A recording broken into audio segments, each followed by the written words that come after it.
Thank you for joining for this episode of the TechSpective podcast. I have with me Eyal Fisher. So Eyal, if you want to introduce yourself, tell us a little bit about your company.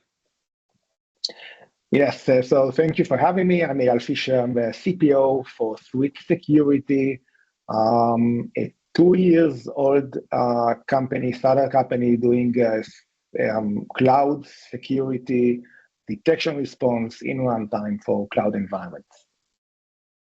Okay.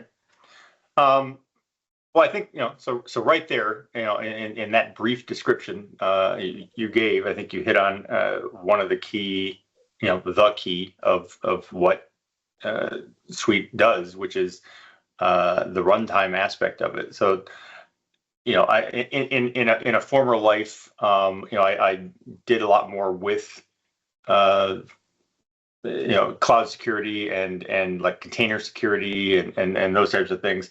And, so at a I don't know, somewhere between a layman's level, I'm not an expert for sure, but, at a slightly deeper level, I do understand the intricate problems of trying to do cloud security, during runtime, trying to it's just the scale of the problem.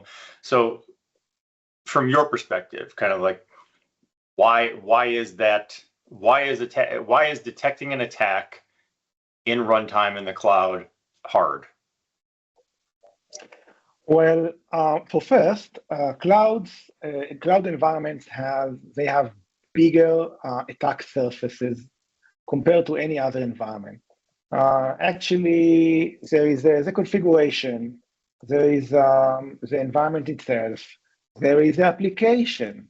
I mean, the organization built an application running on cloud environment. Any mistake, any CVs that can be utilized can be, you can breach using it. It's a lot of options, and I'm not even talking about credential theft of various kinds and everything. The environment is huge. The attack surface is enormous. So there are so many ways to penetrate and to attack that environment that you need something that was built for those kinds of environments to find out and to pinpoint just the important stuff out of the huge amount of noise that you will get if you try to use legacy kind of solutions and find the important stuff to deal with. That's the biggest challenge. I mean, huge attack surface and very large amount of noise and things that are happening. So that's a challenge. Okay. Yeah, I mean, it seems to me like it's and what's the word I'm looking for? It's a more dramatic illustration of the problem that's existed for cloud and cloud security from the beginning of cloud, which is, someone says, oh, well, I've moved this to the cloud. Now I'm going to move my security thing from the premise to the cloud. And, just trying to use something that was designed for an endpoint or designed for an on-prem solution doesn't, it doesn't scale right. It doesn't, it doesn't understand the cloud right. So even though on one level, theoretically, the problem is the same, the problem is similar, the way you approach detecting it and resolving it has to be cloud native. It has to understand the cloud. You have to redesign it. If you try to shift and lift the security solution, it's going to be, you're going to get the same result when you try to shift and lift your application. The same stuff. Not the right detections, not the right approach, a lot of noise. You will miss what's important, and that might be a disaster. Yeah.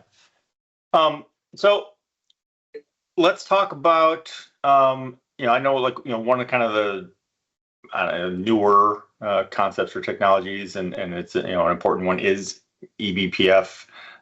So talk about what is eBPF, why does it matter? Right, so there are two questions. First is what is eBPF and how it helps us? And the second is what are you going to do with it? So to start with, eBPF is a technology that allows you to get really deep insights from the environment without a very complicated deployment mechanisms. You don't need to deploy on the host. You just need to deploy some kind of a sensor, which is a container actually, and that's all. A container will, utilizing the Infi technology, will allow you to get those deep insights into the kernel level of the machine, even though you are not deployed on the host. So it's a very non-intrusive way to get everything that you need in order to do the to have a very good insight and security mechanisms. So that's one. Second is what are you going to do with it? So and that's what makes us so different than anyone else. So taking those insights is not enough. What we do is we build a baseline. So we try to understand how your environment and your application, how they behave. When we understand how they behave, we can follow those deviations if they happen. And in case those deviations are big enough or significant enough, we know that that might be a breach. So without that approach, what you will get from the eBPF technology, again, is a lot of noise because tons of things are happening in your environment. It's a cloud environment. There is application running in it. So just deploying a sensor will not, it's not enough. But building a baseline based on that sensor, and by the way, based on logs and some other stuff that we gather, okay, combining all that for a very granular baseline of everything that's happening in the environment, that's the magic, because now we can follow the deviations. Yeah, it's interesting to me to see how cybersecurity in general has evolved with the notion of basically anomaly detection, behavioral analysis kind of stuff, but how that's kind of expanded beyond what was kind of just user behavior to say, well, no, we need to understand all of the behavior. If you understand sort of what's normal, then you can detect what's abnormal.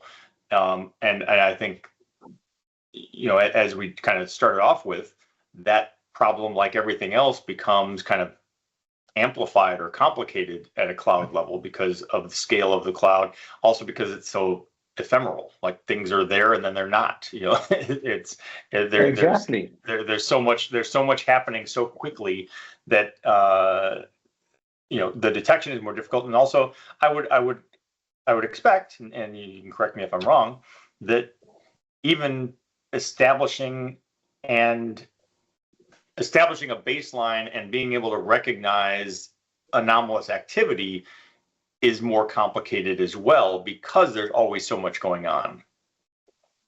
Yeah, so from one hand, you're totally right. I mean, because a lot is happening, a lot of things, tons of microservices are running compared to to people, to identities, real human identities. Compared to that, you have thousands, tens of thousands, and more, more than compared to people. I mean, you have a lot more services than people in your environment.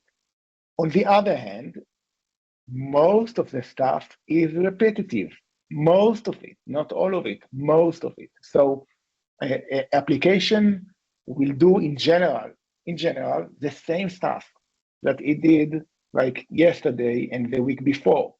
I know that things might change. There are new inputs, things that happens, weekly or daily or monthly. I know, but yet, compared to humans, I mean, if I try to, look at your laptop and you are using an Office application now, and then you surf the web, and then you do some other stuff, nothing is similar in those aspects. But applications are doing, practically the same stuff in general, day after day, hour by hour, minute by minute. So we know to differentiate the important stuff from the stuff that is really like happens once a day, once a week, once a month.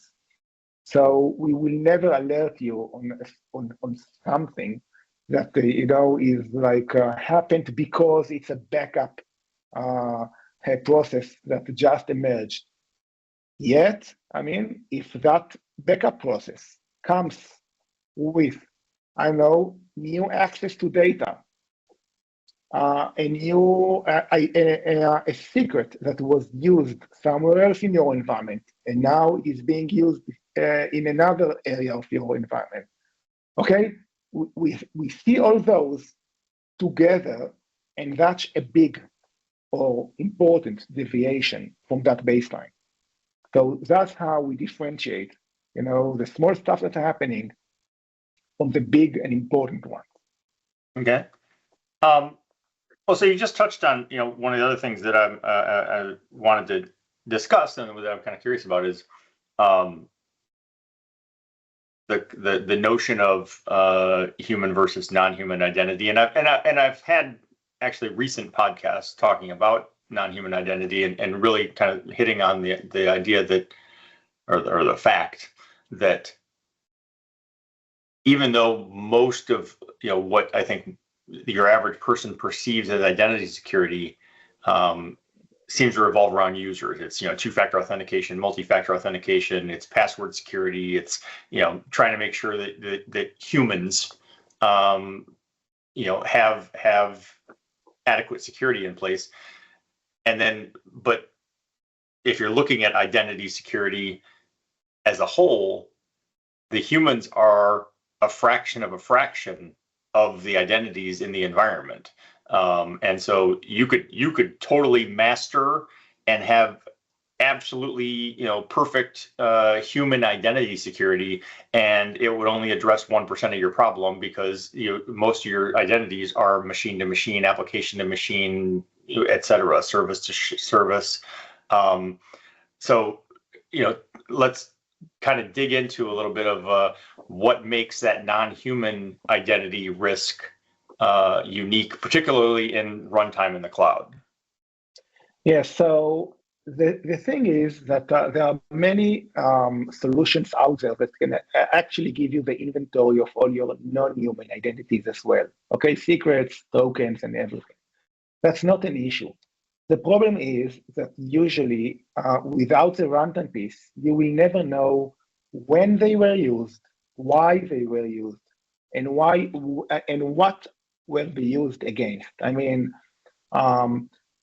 we can tell you which workload they actually used that secret and when and what for. Okay, so now you can decide whether it is important to go after that secret and, for example, make sure that it's vaulted. Okay, we will give you a list of unvaulted secrets. Okay, that list might be very long, and the way to decide how to prioritize that list is because you can know what those secrets are being used for. Okay, without it, you have a very long list and you don't know where to even start.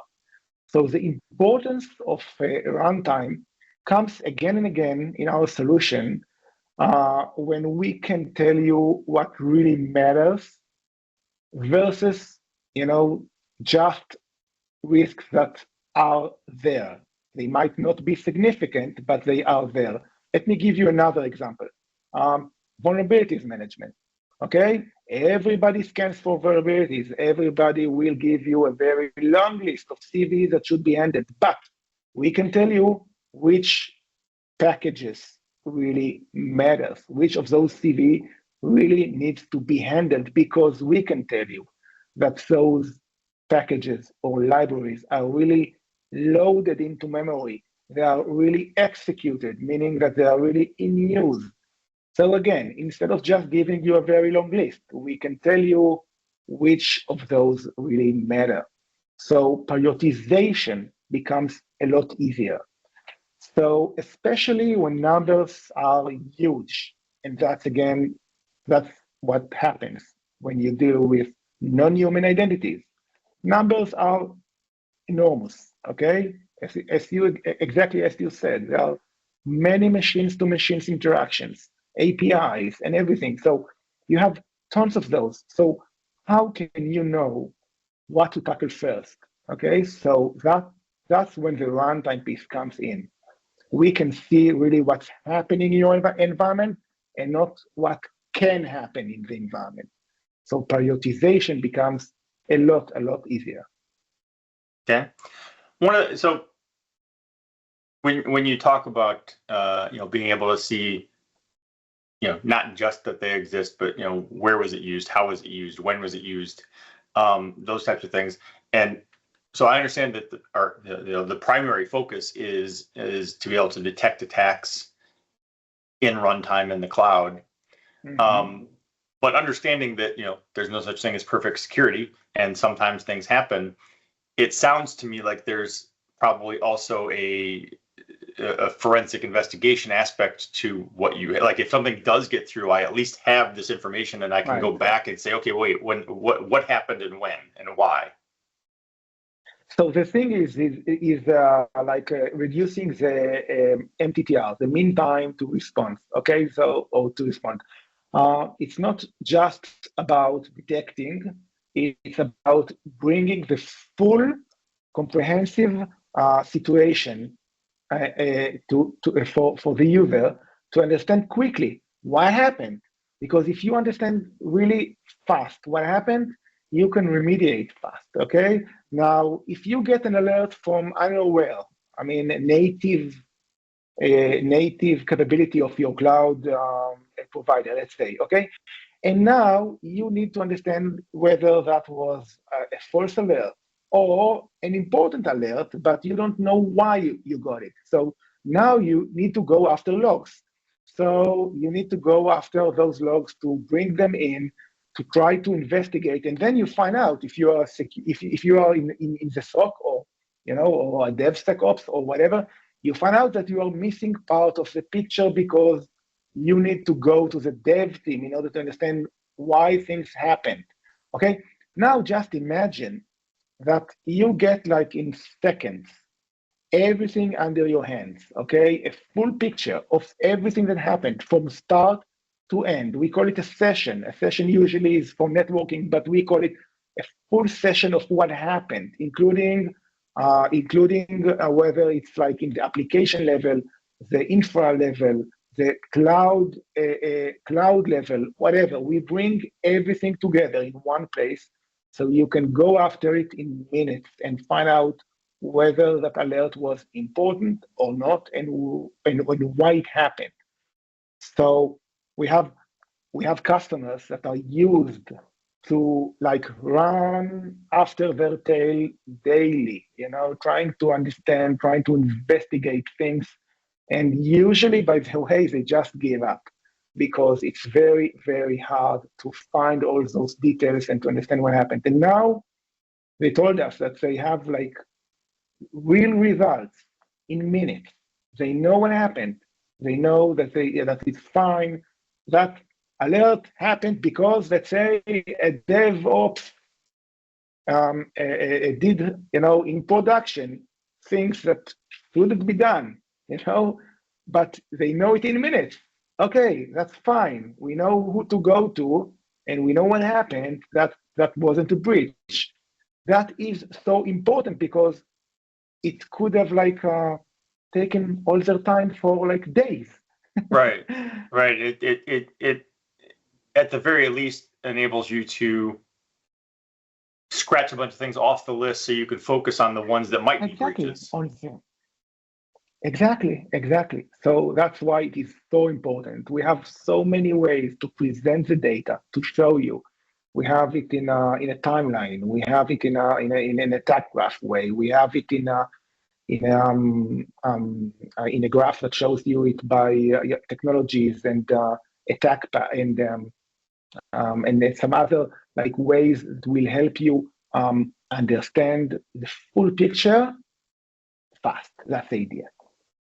Yeah. All right. Well, so in your role, I expect that you are intimately familiar with the Sweet Security roadmap. So, without giving away too much, I don't want you to give away things that you're not supposed to give away. But what's on the horizon? What does the next year look like in terms of Sweet Security, and how do you see the market in general evolving? Right. So I think that the nice thing in Sweet is that we can approach the multi-level of defense for cloud environments. And what I mean is that you might find companies that will defend your infrastructure. Okay, you will find companies that will protect your cloud environment, utilizing logs probably, but it's like usually being called more like a CDR. Okay, the first category is more an EDR category. The second is a CDR category. There is an ADR category, application detection and response category. You have companies doing that, companies doing that. The real main differentiator for Sweet is that we cover all layers. We have you covered from the infrastructure to cloud environment and to the application layer. We cover all three, and that's because we believe that attacks they start in one layer and then they go to the next one and the next one.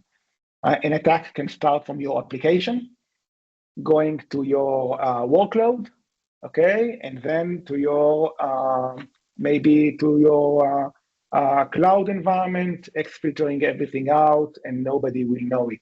So detecting it just in one layer is not enough. I mean, and you can't buy an ADR solution, a CDR solution, an EDR solution, maybe an NDR solution that will look at the networking data. So it's a nightmare. You can't do that. You will never do that. It's too much. We do it all. That's a nice thing. We digest the logs for the CDR. We look at your workloads utilizing our sensor, our eBPF sensor. We look at your application, at your APIs that are being used by your application. We profile your application and follow the behavior of the application. So we do all layers of your environment in one solution that is the best in the world for detection response. So that's what differentiates us from anyone else. Now, the next steps that we already have started to take are implementing AI and LLMs into our solution. We can now already give you we can help the SOC team utilizing an LLM to understand how to investigate fast every incident that we alert, we trigger. Okay, step by step, including code that is needed to be run and used by the SOC team. So we help it in that way. We use LLMs in order to analyze your environment and make sure and identify the most sensitive areas in your environment. Okay, sensitive meaning business-wise, which is very, very unique. Sometimes, security teams are not even aware where are the sensitive areas of their environment. So we do that as well. And our next step is giving the LLMs the ability to even identify part of the anomalies that we already do in other ways. So we are going to do that as well. As I said, in all levels, super unique, I didn't see anyone doing those kind of things yet. Okay.